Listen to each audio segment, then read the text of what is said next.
guys! Thanks for joining me. Today I'm going to bring you a 3-star attack with the new level troops. That's the Hogs and the Valks. I'm currently sat in a clan called Melbourne 1. It's got some really good guys in here. One thing I did notice is that in the description for the clan you can now see the war win streak, which is a pretty cool thing. These guys are on 3 and they're going for win number 200. They're currently in a war against Legend of Death, who are also going for their 200th win. Their win streak is wild. I imagine they're a good clan. They've level 8 and they've got 199 wins, so that's no mean feat.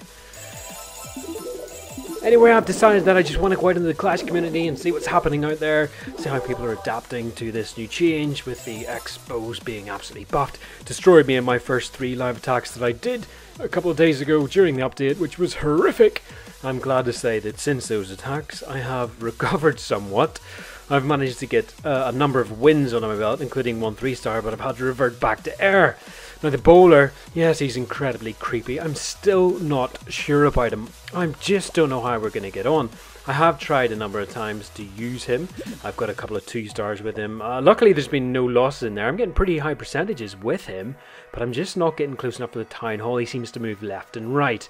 Anyway, back to this attack that I want to show you guys. So if we have a look at this base, there's a couple of things I want to point out about it and why I chose to try and 3-star this. Originally I was going to go for a high 2-star, but he has a number of things against him that make this base possible to 3-star. First of all, if we look at the radius of the clan castle, it goes right out to the edge of the camp, which is a really good thing. If I was to drop a hog in there, for example, very easy to lure the clan castle out. So the next thing I have to consider is pathing on this base.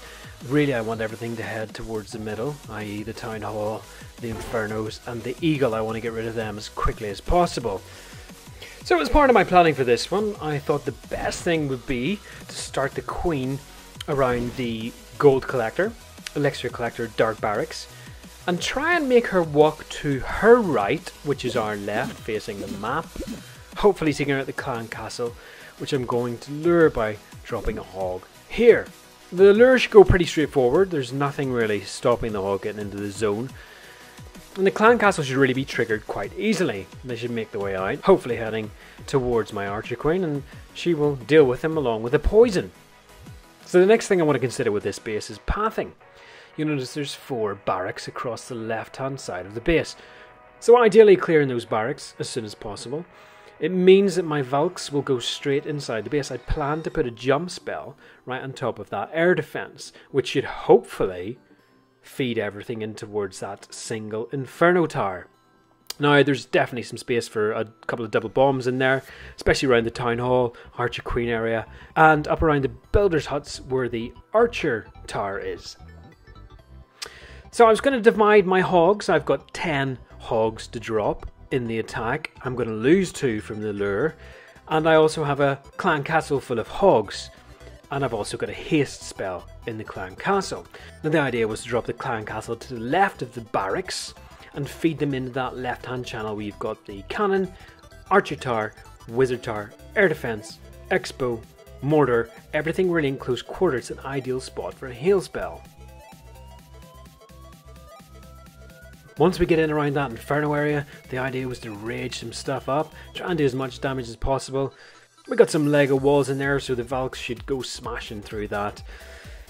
Anyway, let's get on with the raid and I'll show you how it pans out.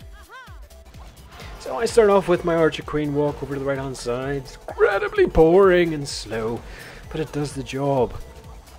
Now I didn't want that naughty little hog luring the clan castle too soon, because my archer queen would have been stood over there and she would have been getting shot by an archer tower and the clan castle. Now my poison spell isn't great because you'll notice the wizard steps outside of it, so his attacks are going full speed and he's also not dying. So I'm getting cooked, start to panic a little bit, but then I'm relieved when she turns around and shoots him. Luckily everything else dies within the poison spell. Now Supercell did do an update where things will avoid the poison spell, but you'll notice that everything ran straight through it. Now why was that? Well, simple answer is because there's something the other side of it. They're going to go the quickest route to the object that's the other side of the poison. So if that means they've got to walk through the poison, they will. If you just dropped a poison spell and they'd just been lured, they'd move out of the way.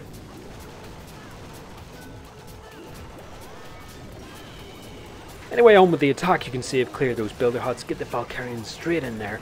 They start getting cooked by that single Inferno. Yes, there was a double bomb there, and I was a bit late on a couple of things, hence why I lost some of them, which I was a bit sad about. So everything moves down that left-hand channel, which is really great. I was quite lucky with this heal spell here. You'll see there's giant bombs and skeletons there. Keeps those hogs alive, and those hogs, level 6, they're doing some serious amount of damage. Actually, I think as far as this update, they are my favourite upgrade so far. Really enjoying them. Got really lucky here with the King's Rage and his ability. Managed to smash through some stuff before he got cooked by this single Inferno. So my Archer Queen's still alive, got some healers alive, and she's going to work on that Inferno Tower, which is absolutely brilliant. Gives me a real opportunity of a 3-star here. I was kind of getting excited right now, as you can imagine. I was like, ah! I was watching the Valkyrians clearing the left-hand channel. They started to die, but they're doing a lot of damage. It's that speed they hit. It's making a massive difference. So the Archer Queen goes to work. She's still working her way around to the right hand side of the base. The Valks are about to come to their death, and that leaves that little wizard just exposed while he decides, I'm going to play with that wall, and he's dead. The Archer Queen, the Warden, and the healers decide to move into that last channel. Watching the time, this is real time here, and it was incredibly close. I decide to rage her up as soon as she goes in there. I was worried there might be another couple of bombs in there. There's a couple of little ones. Luckily there's nothing big. I think it triggered most of the giant bombs. And she goes to work just chipping away at the base, taking out the last things. That cannon doesn't really stand a chance because of the firepower coming in at it. It's just about time. It was a real clutch. But actually, I think with quite a lot of refinement, this attack could do really well. I think it's probably one of my favourite attacks right now. I really enjoyed getting the 3-star, but I was only aiming for a high 2-star. Anyway guys, tomorrow I'm going to bring you a full recap of Melbourne 1's war, which will hopefully be their 200th win, and Legend of Death are going to have to sit out for another war for their 200th win. Thanks for joining me guys, take care, I am Groot.